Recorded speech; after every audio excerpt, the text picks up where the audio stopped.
안녕하십니까, 알림이 황희두입니다. 윤석열 대통령 지지도가 34.6에서 31.2로 떨어졌다는 소식이 전해졌습니다. 리얼미터 여론조사 결과인데 31.2%도 상식적으로 납득이 안 간다는 반응이 대다수고요. 최근 해외에선 19%가 나왔는데 뭐가 더 신뢰가 가냐, 이런 주장에도 많은 공감이 이어지고 있습니다. 민주당은 국민의힘을 훌쩍 뛰어넘었는데요. 하지만 여기서 안주할 상황은 아닙니다. 국민의힘이 저렇게 내부 권력 다툼만 하고 있는데도 35.3%나 나온다는 게 주목해야 될 지점으로 보이고요. 문재인 전 대통령을 향한 감사원의 만행에 대단히 무례한 짓이라는 비판이 나왔습니다. 문재인 전 대통령 입장에선 얼마나 어처구니가 없겠습니까? 이에 민주당에선 감사원을 고발한다는 방침을 전했는데요. 최근 감사원의 정치 탄압을 두고 강하게 규탄하는 목소리를 내기도 했죠. 그래서 감사원을 공수처에 고발한다고 예고를 한 건데요. 감사권 남용은 직권 남용이라는 거죠. 최재해 감사원장, 유병호 사무총장 등등 구체적 고발 대상, 고발 시기는 조금 더 논의한다 하고요. 서훈, 박지원 두 전직 국정원장도 조사 안 한 채 윗선인 대통령에게 불쑥 질문서를 들이민 건 누가 봐도 서해 사건과 연관돼 있다는 인상을 심어주려는 것, 그렇게 모욕 주려는 마음만 급했다는 지적인 겁니다. 틀린 말 하나 없다 생각하고요. 결국 저렇게 무자비하게 휘두르는 칼날은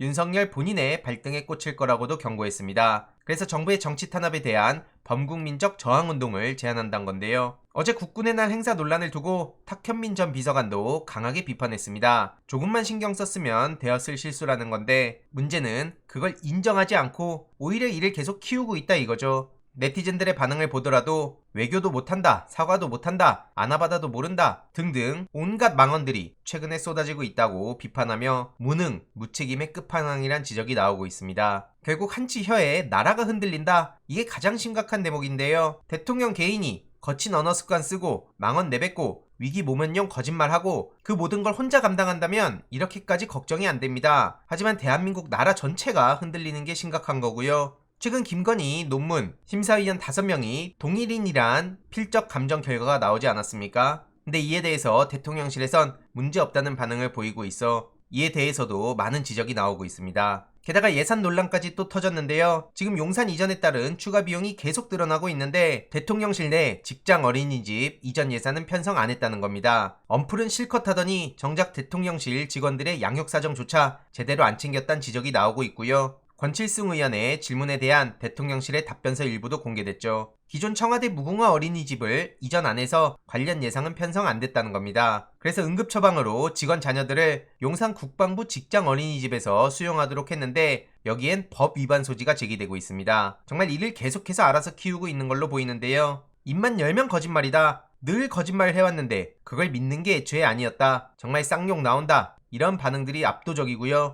지난 영상에서 말씀드렸듯이 병영생활관 예산을 대통령실 이전에 전용한 것도 주위 청년들에게 널리 알릴 필요가 있습니다. 대통령실 이전 예산으로 1조 원 넘게 혈세 낭비한다는 것도 국민들 입장에선 허탈할 수밖에 없는데요. 심지어 청와대 관리엔 취업 규칙도 없는 업체에 맡겼다는 얘기도 드러났네요. 세금 드는 청와대 관리를 어떻게 저런 업체들에 맡길 수 있는 겁니까? 무려 460억이 넘는 예산을 편성했단 건데 개방한 청와대에서 경비, 청소 등 시설 관리하는 건 4개 외주업체 약 150명이라고 합니다. 그런데 문제는 노동자의 근로계약서를 보면 당연히 있어야 할 휴일, 연차 휴가 규정이 보이지도 않고 보수에 대해서도 세부 내역이 빠진 경우도 있습니다. 그리고 외주업체 4곳 중 3곳이 취업 규칙마저 없었단 거고요. 이 모든 건 근로기준법 위반이란 겁니다. 고용부 관계자는 어떻게 취업 규칙도 없는 회사와 계약을 했는지 이해하기 어렵다, 이런 입장을 전하기도 했고요. 얼마나 준비 없이 개방됐는지를 보여주는 거라 생각한다, 이런 지적도 계속해서 나오고 있죠. 그리고 검찰의 근황도 정말 황당할 따름인데요. 강제 수사 한 번도 안 하고 김웅 의원에게 면죄부를 줬다는 겁니다. 이러니 선택적 수사라는 얘기를 들을 수밖에 없는 거 아닙니까? 이재명 대표를 향해선 얼마나 탈탈 털어대고 있습니까? 최근 박현정 전 서울시장 대표의 소식도 온라인을 뜨겁게 불태웠는데요. 쉽게 말해 윤석열, 한동훈,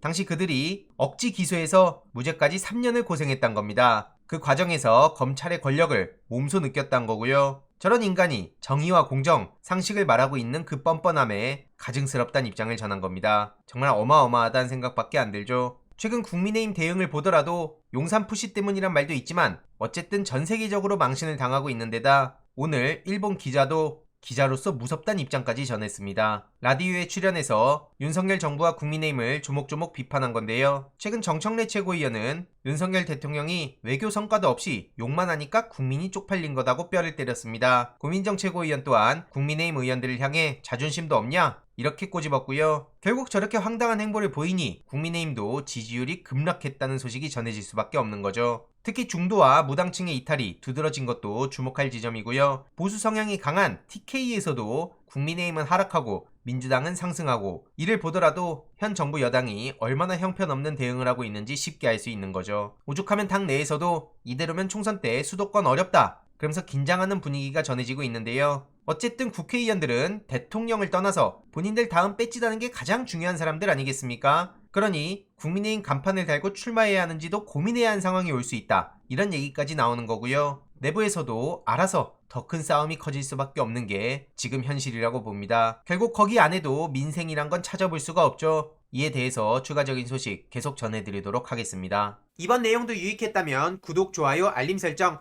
멤버십 가입 정말 큰 힘이 된다는 점 말씀드리고 싶습니다. 이번 내용도 주위에 널리 공유 부탁드립니다.